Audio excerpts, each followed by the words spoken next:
৭০,০০০ শিকলে বেঁধে যখন ভয়ঙ্কর জাহান্নামকে হাসরের ময়দানে টেনে আনা হবে, তার গর্জনে থরথর করে কাঁপতে থাকবে পুরো মানবজাতি। কোটি কোটি পাপীকে গিলে খাওয়ার পরও সেই রাক্ষসে আগুনের ক্ষুধা মিটবে না।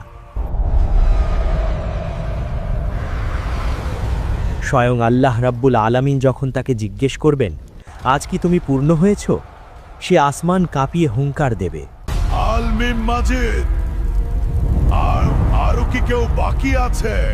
আমাকে আরো দিন। কিন্তু কেন এই বিশাল জাহান্নামের পেট কখনো ভরে না? কারণ এটি কোনো সাধারণ গর্ত নয়, এর ভেতর লুকিয়ে আছে নিকষ কালো অন্ধকারের 7টি ভয়ঙ্কর খাদ, যার প্রতিটি স্তর আগেরটির চেয়ে 70 গুণ বেশি উত্তপ্ত।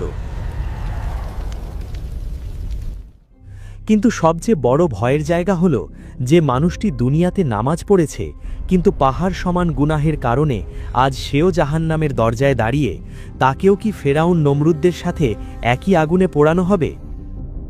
আর এই 7টি স্তরের একদম তলদেশে সেই ভয়ঙ্করতম অন্ধকারে কাদের জায়গা হবে? চলুন কোরআন ও হাদিসের আলোকে জেনে নিই জাহান্নামের 7 স্তরের সেই হাড় হিম করা বর্ণনা।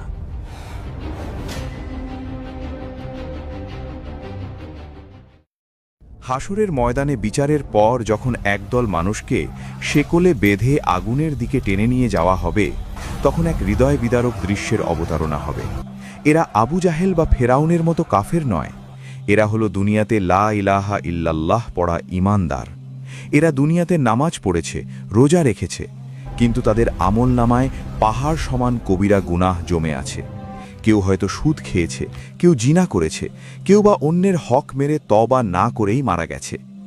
এই পাপী মুমিনদেরকে জাহান্নামের একদম উপরের বা প্রথম স্তরে ফেলে দেওয়া হবে, যার নাম জাহান্নাম। এই স্তরটি জাহান্নামের সবচেয়ে হালকা শাস্তির জায়গা হলেও দুনিয়ার আগুনের চেয়ে তা 70 গুণ বেশি উত্তপ্ত। দুনিয়াতে চুলায় রান্না করতে গিয়ে একটি ছোট জ্বলন্ত কয়লা বা ম্যাচের কাঠি হাতে লাগলে আমরা ব্যথায় ছটফট করতে থাকি, পোড়া জায়গায় বরফ ঘষি। আর সেই 70 গুণ ভয়ঙ্কর কালো আগুনে যখন একজন মিমিনকে ধাক্কা দিয়ে ফেলা হবে, সে আর্তনাদ করে উঠবে।